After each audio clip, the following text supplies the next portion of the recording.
তো বলতেছেন ফাজআলাহুম জুদাদান ইল্লা কাবীরান লাহুম লাআল্লাহুম ইলাইহি ইয়ারজিউন। এই মানে অবস্থা মানে কাহিল করে দিয়েছে। তখন তারা আসছে, দেখে যে এখানে তো মানে সব ছোট মানে যেগুলো খোদা মানে মধ্যম অথবা ছোট যারা ছিল বড়টা ছাড়া সবাই টুকরা টুকরা হয়ে গেছে। কেউ ভাঙ্গিয়া খোদাদের অবস্থা কাহিল করে দিয়েছে, খালি বড়টার কাঁধে কোড়াল একটা লটকানো।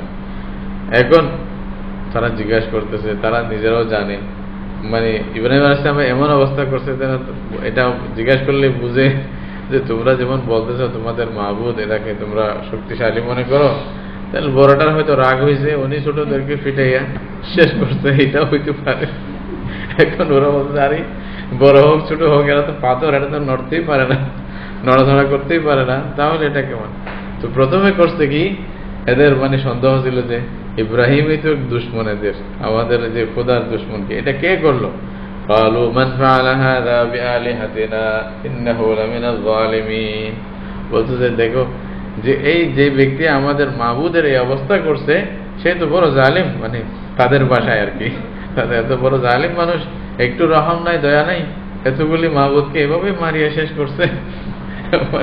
এই অবস্থা তারা জিজ্ঞাসা করতেছে। তো قالوا سمعنا فتى يذكرهم يقال له إبراهيم। তো কেউ কেউ উত্তর দিয়া বললো যে বলছে যে আমরা তো শুনছি একটা নওজওয়ানের কথা, বলছে যার নাম ইব্রাহিম, বলছে উনি মাহবুদের সম্পর্কে উল্টা পাল্টা বলতো বা আমাদের মাহবুদ গুলার ব্যাপারে মূর্তির ব্যাপারে উনি মানে খারাপ মন্তব্য করতো, হয়তো ওনার কাজই হতে পারে, উনি হয়তো আসিয়া মারছে, এরকম হবে। قالوا فأتوا به على أعين الناس لعلهم يشهدون। তখন নমরুদ নিজেও ছিল, তো নমরুদ বললো যে এক কাজ করো, ওনাকে ডাকো, মানুষের সামনে আনো। فأتوا به على أعين الناس, মানুষের জনসমক্ষে ওনাকে নিয়ে আসো। لعلهم يشهدون, বলছে মানুষ এটা দেখবে, মানে সবাই সামনে উনি যদি বলে কি হয়েছে এটা আমরা মানুষকে মানে সবাই সামনে প্রকাশ করে দেব যে এই ব্যক্তি হলো আমাদের মানে মাহবুদের মানে দুশমন, আমাদের মানে আত্মার মানে স্পন্দনের দুশমন ইত্যাদি এগুলো আর কি। বলছে আমরা তখন মানে শত্রু হিসাবে ওনাকে ঘোষণা করব, নিয়ে আসো। যখন নিয়ে আসছে তারপরে ইব্রাহিম আলাইহিস সালামকে ওখানে গ্রেফতার করে নিয়ে আসছে। তখন قالوا أنت فعلت هذا بآلهتنا يا إبراهيم। প্রথমত জিজ্ঞাসাবাদ করবে। তো নমরুদ ছিল, আরো যারা ছিল তারা বলছে এই ইব্রাহিম কি আপনি আমাদের সাথে আমাদের মাহবুদের সাথে এই অবস্থা করছেন? আনতা ফাআলতা, আপনি করেছেন হাজা এই অবস্থা আমাদের মাহবুদের সাথে? এই ইব্রাহিম কি হলো, আর কে করছে? এখন ইব্রাহিম আলাইহিস সালামকে জিজ্ঞাসা করছে। ইব্রাহিম আলাইহিস সালাম এখানে কি উত্তর দিলেন দেখেন এটা। قال بل فعله كبيرهم هذا فاسألوهم إن كانوا ينطقون। ইব্রাহিম আলাইহিস সালাম বলতেছেন না না, এটা তো এদের যে বড় উনি করছে। এখন এদের বড় উনি করছে কথাটা আম কথা, তো এই হিসাবে ইব্রাহিম আলাইহিস সালাম যেটা এটা মানে এটা মিথ্যা না, হিকমতপূর্ণ কথা আর কি, মানে একটু বুদ্ধি খাটাই বলছে। হ্যাঁ, বলছে এদের মধ্যে যে বড় সেই করছে, জিজ্ঞাসা করো। বাস আলুহুম, এরা যদি বলতে জানে, যাদের অবস্থা কাহিল, যাদের হাত পা ভেঙে গেছে, যারা টুকরা টুকরা হয়ে গেছে, এরা যদি বলতে পারে এদেরকে জিজ্ঞাসা করো কে করছে। বুঝতে আমাদের বড়রাই করছে, এত ওরা মনে করছে কি বড় মানে বড় খোদাই করছে। তো ইব্রাহিম আলাইহিস সালামের উদ্দেশ্য ছিল বড় মানে উনি বড়, কারণ নবী তো এমনি বড়, মাহবুদের এগুলা যে মিথ্যা মাহবুদ বানাইছে এগুলো তো কোনোদিন বড় হতে পারে না। তো বলছে যে অর্থাৎ আমি করছি, এটা অন্য একটু এমন ভাবে বলছে যেন বুঝে না বুঝে আরেকটা বুঝে, বুঝেন এইভাবে আর কি, মিথ্যাও না হয় এবং উদ্দেশ্যও পূরণ হয় তাদেরকে যেটা। তো তারা মনে করছে কি বড় বাণী বড় খোদাকে যে রাখি দিয়েছে উনিই করছে। তো ওরা বলছে যে ইব্রাহিম এটা কি বলতেছেন? তো দেখেন ইব্রাহিম আসলে এই কথাটা ওনাদেরকে বলার জন্য করছে। ফারাজাউ ইলা আনফুসিহিম, তারপর এইটা যখন বলছে তখন তাদের মানে জবান বন্ধ, তারা কিছু বলার সুযোগ পাচ্ছে না। আরে আসলেও তো কথা, এরা যদি বলতে পারে জিজ্ঞাসা করো বলতেছে, তখন এরা তো বলতে পারে না। ফারাজাউ ইলা আনফুসিহিম, এরা মানে তাদের নিজের মধ্যে ফিরে গেল, অর্থাৎ অন্তরে বলল ওয়াকালু ইন্নাকুম আনতুমুল যালিমুন, বলছে আসলে তো মানে তোমরাই মানে নিজেরাই জালেম, মানে নিজেরাই মানে তোমরা জুলুম করছো নিজের উপরে। হ্যাঁ, আর তো মানে আরেকজনের দোষ দিয়া লাভ কি। এবং এরা এটাও বুঝলো যে ইব্রাহিম আলাইহিস সালামকে আসলে ইব্রাহিমই করছে, এটা বুদ্ধি করে আমাদেরকে অন্য থেকে মানে ফিরাইতে চাচ্ছে।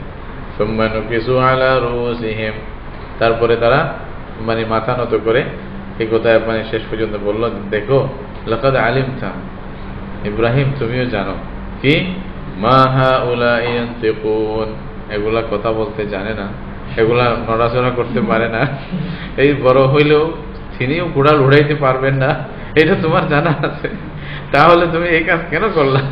এটা আর তুমি ছাড়া আর কেউ করে নাই। এটা স্পষ্ট হয়ে গেল ইব্রাহিম আলাইহিস সালাম এটাই তো করছে। তো ইব্রাহিম আলাইহিস সালাম তখন সুযোগ পাইছে, বলছে তাহলে এগুলাকে কেন পূজা করতেছ? আফাতা আবুদুনা মিন দুনিল্লাহ মা লা ইয়ানফাউকুম শাইআন ওয়া লা ইয়াদুররুকুম, বলছে তোমরা আল্লাহকে বাদ দিয়ে এমন কতগুলি বস্তুর তোমরা মানে পূজা অর্চনা করতেছো যেটা তোমাদের কোনো লাভ করতে পারবে না, তোমাদের কোনো ক্ষতি করতে পারবে। তাহলে উফিন লাকুম, ইব্রাহিম তোমাদের জন্য আফসোস, তোমাদের জন্য খুব দুঃখ হয়, তোমাদের আকল নাই, তোমাদের জ্ঞান নাই। ওয়ালিমা তা'বুদুনা মিন দুনিল্লাহ, আল্লাহ ছাড়া যাদের যেগুলাকে তোমরা পূজা করতেছো এগুলোর জন্য আফসোস, বড় আফসোস, কেন তোমরা আল্লাহ বাদ দিয়ে অন্য কিছু পূজা করো, ইবাদত করো। আফালা তা'কিলুন, তোমাদের জ্ঞান নেই, আকল নেই, বুদ্ধি নেই, তোমরা একটু জ্ঞান দিয়ে একটু মানে বোঝার চেষ্টা করো না। এখন ইব্রাহিম আলাইহিস সালাম একরকম স্বীকার করলেন আর কি এটা, যে হ্যাঁ ইব্রাহিম আলাইহিস সালামই করছে তাদেরকে মানে দেমাগে ঠেকা লাগানোর জন্য। ওরা আর কোনো উপায় যখন পাইল না ইব্রাহিম আলাইহিস সালামের কথার উত্তর দেওয়ার জন্য, তখন ওই যে মানে প্রথমে মানে জিজ্ঞাসাবাদ করবে, প্রলোভন দিবে, তারপরে ধমকি দিবে, তাই না? এটাই নিয়ম সবসময় আসতেছে। নমরুদও তাই করছে, ক্বালু হাররিকুহু ওয়ানসুরু আলিহাতাকুম ইন কুনতুম ফাইলিন। এখন মজলিসের মধ্যে মানে কি হলো, ফয়সালা হলো যে এক কাজ করো, ইব্রাহিমকে জ্বালাই দাও, একবার সমূলে বিনাশ করে দাও, একবার জ্বালাই ফেললে তাহলে ইব্রাহিমের অস্তিত্ব খতম। তারপরে ওয়ানসুরু আলিহাতাকুম, কে কার সাহায্য করতেছে দেখেন, বলতেছে তোমাদের মাবুদ মূর্তিগুলাকে সাহায্য করো, মানে এগুলাকে আবার হাত পা লাগাইয়ে ঠিকঠাক অবস্থায় নিয়ে আসো। এখন আবেদ নিজে মাহবুদের সাহায্য করতেছে, অথচ মাহবুদে না মানে আবেদের সাহায্য করে, উল্টা খেদমতে। ইনকুনতুম ফাইল, যদি তোমাদের কিছু করার ইচ্ছা থাকে, মানে তোমাদের যদি মাহবুদের যদি দরদ থাকে, মায়া থাকে, এটাই করো। নাউজুবিল্লাহ, ইব্রাহিমকে জ্বালাই ফেলো, তাহলে বাস ফিনিশ, আর ফিতনায় হবে না। তারপরে তারা নাউজুবিল্লাহ ইব্রাহিম আলাইহিস সালামকে কিছুদিন কয়েদ রাখছে, তারপর একটা নির্দিষ্ট সময়ে এমন আলাও জ্বালাইছে, মানে বলতেছে যে এটা আগুন, মানে চতুর্পাশ থেকে সবাইকে বলছে যে আগুন জ্বালাইতে থাকো। তো ওইখানে মানে এমন ধাও ধাও করে আগুন জ্বলতো অনেক উপর পর্যন্ত, আশপাশে মানে মানে ফাঁকি মানে মানে মানে ফাঁকি মানে ওরা বন্ধ করে দিয়েছিল, কারণ গরমের তাপ এত বেশি ছিল। তো তারা করতো কি, ইব্রাহিম আলাইহিস সালামকে ওইখানে একটা গাছের সাথে বেঁধে, গাছটা এভাবে গুলি যেভাবে মারে সেভাবে টান দিবে, উনি ঘুরে হয়তো খুব জোরে জোরে সুরে মানে একটা মানে পাওয়ার হিসাবে ওখানে গিয়া পড়বে, ছিটকে পড়ে যাবে কোথায়, আগুনের মধ্যে। সেভাবে ব্যবস্থা করছে একটা গাছের মানে, তারপরে ইব্রাহিম আলাইহিস সালাম ওখানে ফেলবে। তো একদিন এরকম নির্দিষ্ট করছে যে আজকে ফেলে দেবো ইব্রাহিমকে, মানে আগুনের মধ্যে জ্বলে যাবে এরকম। তো এই যে আগুন যে মানে জ্বালাইছিল এলাও, এটার মধ্যে আছে অনেকেই ওই যে মানে কোনো কোনো হাদিসের মধ্যে আছে যে ইয়ে আছে না, এই যে গিরগিট বলে আর কি, এটাকে বাংলা কি বলে মনে আসতেছে না, টিকটিকি না, টিকটিকি বা টিকটিকির মতো আরেকটা আছে একটু বড় সাইজের। হ্যাঁ না ওইটার, হ্যাঁ রক্ত খায়, মানে আমরা লোভিনী বলি আমাদের ভাষা, সেটাকে আর কি। তো হ্যাঁ এই গিরগিট বলেন অথবা টিকটিকি, হ্যাঁ। তো ও কি করছে, ও নাকি ফুঁক মারছে ওখানে ইব্রাহিম আলাইহিস সালামের আগুন যেন আরো একটু বাড়ে, এই জন্য হাদিসের মধ্যে আছে ওইটাকে এক মানে যদি মায়েরে কেউ মারে ফেলতে পারে অনেক সওয়াব পাওয়া যায়, এটা হাদিসের মধ্যে আছে। তো বিভিন্ন জানোয়ারের জন্য এরকম কিছু হুকুম আছে, হ্যাঁ, জানোয়ারের সাথে। হ্যাঁ আল্লাহু আলাম, এটা মানে যেরকম হাদিসে যতটুকু পাওয়া গেছে ওটা বলতেছে।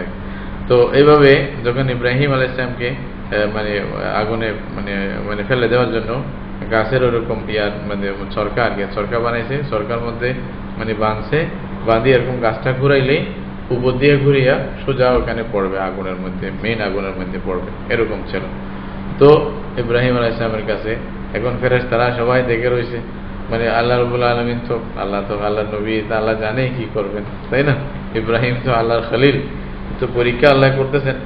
তো এখন হযরত জিবরাইল আলাইহিস সালাম নাকি কোন রাওয়ায়াতে আছে যে আসতেন, আসিয়া বলতেছেন যে আপনি যদি বলেন, বলছে যে আল্লাহ আমাকে এত শক্তি দিয়েছেন যে আমার কাছে 600 পাক আছে। কয়টা? 600। এক পাকের মধ্যে এত শক্তি যে একটু নাড়া দিব, বলছে এই আগুন দূরের কথা, এইটা দুনিয়াটাই নড়িয়া উল্টা মানে এদিক সেদিক হয়ে যাবে, এরকম শক্তি আল্লাহ দিয়েছে। এরকম একটা না 600 পাক দিয়েছে। আপনি আমাকে জাস্ট একটু বলেন, দেখেন এই যে থাবা মারবো, আগুন কোথায় যাবে খবরই থাকবে না। তো ইব্রাহিম আলাইহিস সালাম মানে ইয়াকে বলছেন যে জিবরাইলকে, এটা কি আল্লাহর অনুমতিতে আসতো নাকি নিজে বলতেছো? আল্লাহ বলছে বলার জন্য? বলছে যে আমি আমার আগ্রহে বলতেছি। বলছে যদি আল্লাহ না বলে থাকে তুমি নিজের থেকেই বলো, তোমার সাহায্যের আমার দরকার নেই, আল্লাহ আমাকে সাহায্য করবে। আল্লাহ খলিল কাকে বলে, ইব্রাহিম কাকে বলে, তাই না? বলছে আল্লাহ দেখতেছেন না আমি কার জন্য আমাকে আগুনে ফেলতে হচ্ছে, তোমাকে বলতে হচ্ছে কেন? আল্লাহ নিজেই করবে, কি করার। এদিকে ফেলতে সাথে ওইদিকে আল্লাহ আগুনকে অর্ডার দিয়ে দিছে। কি বলছেন? আল্লাহ বলছে খবরদার, যাকে ফেলানো হচ্ছে এরা আমার খলিল, আগুন তোমার সৃষ্টিকর্তা আমি, ওনাকে জ্বালাবে না, এটা অর্ডার। তো জ্বালাবে না, ওনাকে আরাম করে রাখবে, ঠান্ডা হয়ে যাও। এখন ঠান্ডা হইতে বলছে যদি বেশি ঠান্ডা হয় তাও কষ্ট হবে, বলছে এতটুকু ঠান্ডা হবে যতটুকু ইব্রাহিমের জন্য নিরাপদ থাকে, এত বেশি না। আল্লাহু আকবার, আল্লাহকে বাবা দেখেন। তো বলতেছেন কুলনা ইয়া নারু কুনি বারদান ওয়া সালামান আলা ইব্রাহিম।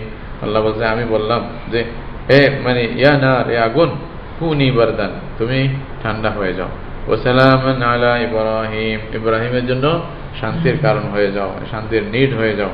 তো মানে হয়তো মাঝে আছে ওখানে ইব্রাহিম আলাইহিস সালামের জন্য মানে খাট পালং তৈরি করা হয়েছিল, একেবারে সোজা ওখানে মানে খাটের উপরে গিয়ে ইব্রাহিম আলাইহিস সালাম আরামসে ফেরেশতারা ধরিয়া শুয়াই দিছে, এবং মানে জান্নাতি ব্যবস্থা সব। ইব্রাহিম আলাইহিস সালামের একটি লোম পর্যন্ত জ্বলেনি, অন্য কিছু দূরের কথা, এত মারাত্মক। এখন ওরাই নিজেরা দেখছে, মানে ওরা মনে করছে যে জ্বলি পুরে শেষ। 2-3 দিন পরে ইব্রাহিম আলাইহিস সালাম আগুন থেকে একেবারে সহি সালেম বের হয়েছে। এখন না 40 দিন না, 2 দিন পরে আর কি। তো যখন বের হয়েছে, আরে ইব্রাহিম জ্বলে নাই। এরা তো খুশি উল্লাস করতেছিল ইব্রাহিম আসলামকে দেখে, আবার সব আরে উনি এখানেও জ্বললো না। তারপর আর কি করবে? তারপরে ইব্রাহিম আলাইহিস পরে নিজের স্ত্রীকে লূত আলাইহিসকে নিয়ে বললেন যে আর দরকার নাই, তোমাদেরকে অনেক বুঝাইলাম, তোমরা আমাকে জানে মেরে ফেলতে চাও, ওকে তোমাদের জায়গায় আমি ত্যাগ করলাম। তখন ইব্রাহিম আলাইহিস সালাম হিজরত করে ফেললেন। এরকম সব নবীদের জীবনে এরকম আসছে, যখন দাওয়াত শুরু হয় তখন হকের দাওয়াত তখন আসে, অনেক সময় বিরোধিতা হয়, এবং অনেক সময় হয়তো নিজেকে দেশ ত্যাগ করতে হয়। সুবহানাল্লাহ, নবীরা যদি দেশ ত্যাগ করতে বাধ্য হয়ে যায়, আমাদের কারো জীবনে এরকম কিছু হলে এটা বড় কিছু না, তাই না? হয়তো ত্যাগও করতে হবে প্রয়োজনে, দিনের মানে হকের দাওয়াত দিতে গিয়া হয়তো আপনাকে এই পরিস্থিতিরও শিকার হতে হবে, তখনও আপনাকে মজবুত থাকতে হবে দিনের জন্য, আল্লাহ যে অবস্থাতে রাখেন। এটা নবীদের একটা সুন্নাত, আসলে ভালো। আল্লাহ আমাদের সবাইকে হেফাজত, ফিতনা থেকে হেফাজত করুন। তো কি বললেন? ওয়ারাদু বিহি কাইদান ফাজআলনাহুমুল আখসারিন। আল্লাহ বলছে ওনারা ইব্রাহিমের সাথে একটু মানে চালাকি এবং মানে ধোঁকা দেওয়ার চেষ্টা করেছিল, আল্লাহ তাদেরকেই ক্ষতিগ্রস্ত বানাই দিয়েছেন। যারা ধোঁকা দিতে চাইছে তাদেরকে ক্ষতিগ্রস্ত বানাই দিয়েছেন। ওয়ানাজ্জাইনাহু ওয়া লূতান মিনাল আরদিল্লাতী বারাকনা ফিহা লিল আলামিন। মানে এটা শেষ করে আমার কথা শেষ করতেছি। বলছে আল্লাহ বলছে উনাকে এবং লূত ইব্রাহিম আলাইহিস সালামের মানে চাচাতো ভাই অথবা মানে এরকম আত্মীয় ছিল আর কি ইব্রাহিম আলাইহিস সালামের, উনাকে সাথে নিয়েছেন। আল্লাহ বলছে উনাকে এবং লূতকে আমি নাজাত দিয়ে দিয়েছি, মুক্তি দিয়েছি। কোথায়? ইলাল আরদিল্লাতী বারাকনা ফিহা, ওই জমিনে যে জমিনে আমি বরকত দিয়েছি আশেপাশে, হ্যাঁ, লিল আলামিন, সারা বিশ্বের জন্য যে জমিনে আমি বরকত দিয়েছি, অর্থাৎ বাইতুল মুকাদ্দাসে। তারপরে ইরাক ছেড়ে ইব্রাহিম আলাইহিস সালাম বাইতুল মুকাদ্দাসে চলে গিয়েছেন। হ্যাঁ, ওয়াহাবনা লাহু ইসহাক ওয়া ইয়াকুব নাফিলা ওয়া কুল্লান জাআলনা সালিহিন। আল্লাহ বলেন আমি এরপরে ইব্রাহিমকে আমি মানে দিয়েছি, হ্যাঁ, মানে ইসহাককে দিয়েছি, ইয়াকুবকে দিয়েছে, অর্থাৎ ইসহাক ইয়াকুব এরা মানে ফিলিস্তিনি ছিল এই জন্য আর কি, ইসহাক আলাইহিস সালাম, তারপরে ইয়াকুব আলাইহিস সালাম। নাফিলাতান মানে এটার উপরে আরো উদ্বৃত্ত হিসাবে একটু মানে ফায়দা মানে নফল হিসাবে আরো বেশি কিছু দিয়েছে। ওয়া কুল্লান জাআলনা সালিহিন, আর প্রত্যেককে আমি নেককার দিনদার বানাইছি, সৎ মানে কর্মকারী এরকম বানাইছি। ওয়া জাআলনাহুম আইম্মাতান ইয়াহদুনা বিআমরিনা, আল্লাহ বলেন হ্যাঁ না না এটা পরের ঘটনা, ওনাদের মানে সহযোগী না, এটা পরে মানে ওদের জীবন আসছে, এরপরে আস্তে ধীরে নবুয়ত তাদের জীবনে ছিল। এটাই মানে অর্থাৎ বাচ্চা হয়েছে মানে শুরু ছেলে হয়েছে, তা না ছেলেও হয়েছে, আবার নাতি হয়েছে, পুতি হয়েছে, বুঝলেন না, মানে ছেলের ছেলেও হয়েছে, এই বিরাট একটা সিলসিলা জারি হয়েছে। ইব্রাহিমকে যে তারা ধ্বংস করতে চাইছিল এটা তো সম্ভব হয় নাই, পৃথিবীতে ওনার বংশধর এভাবে চালু ছিল, এটা বলার জন্য ওখানে বলা হয়েছে আর কি। আল্লাহ এই জন্য পরে আরো দু একজন কথা বলে, এরপরে আরো ইয়াকুব আলাইহিস সালামের মানে যেগুলো আওলাদ পর্যন্ত ছিলেন, ইউসুফ আলাইহিস সালাম ওগায়রা, আরো যারা নবী আসছেন এরপরে মুসা আলাইহিস সালাম, সবার কথা একরকম একসাথে বলা।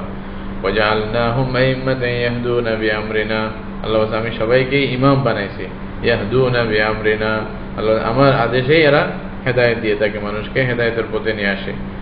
ফিআলাল খায়রাতি ওয়া ইকামাস সালাতি ওয়া ইতাআজ যাকাত, মানুষ মানে তাদের কাছে আমি ওহী পাঠাইছি ভালো কাজ করা, ফিআলাল খায়রাত, এরা মানে ফিআলাল খায়রাত এটার মধ্যে এমন একটা আম শব্দ যেটার মধ্যে আখলাক, চরিত্র, এই সেই সব কিছু দিনের চলে আসে।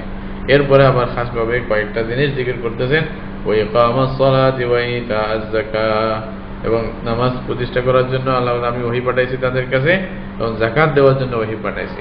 নামাজ, রোজা, যাকাত এগুলা যা আছে এগুলা দেখা যায় সব নবীদের জীবনে, সব নবীদের শরীয়তে এগুলা ছিল, হয়তো ধরন ভিন্ন থাকতে পারে, আল্লাহু আলাম। ওয়া কানু লানা আবিদিন, আল্লাহ বলেন এরা সবাই আমার বান্দা ছিল, সবাই আল্লাহর গোলাম ছিল, কেউ নাউজুবিল্লাহ আল্লাহর ছেলে বা আল্লাহ মানে কাউকে ছেলে হিসাবে স্ত্রী হিসাবে গ্রহণ করেন নাই, এরা সব আল্লাহর বান্দা। তো বান্দা বান্দার কাজেই করবে, যার স্থানে সেই থাকবে, এটাকে আল্লাহর সাথে মেলাবে কেন? এতটুকু পর্যন্ত ইব্রাহিম আলাইহিস সালামের কথা বললেন। এরপরে আবার লূত আলাইহিস সালামের কিছু কথা আসবে, অন্যান্য নবীদেরও কথা আসবে। আল্লাহ আমাদেরকে বোঝার তৌফিক দান করুন। জাযাকুমুল্লাহ।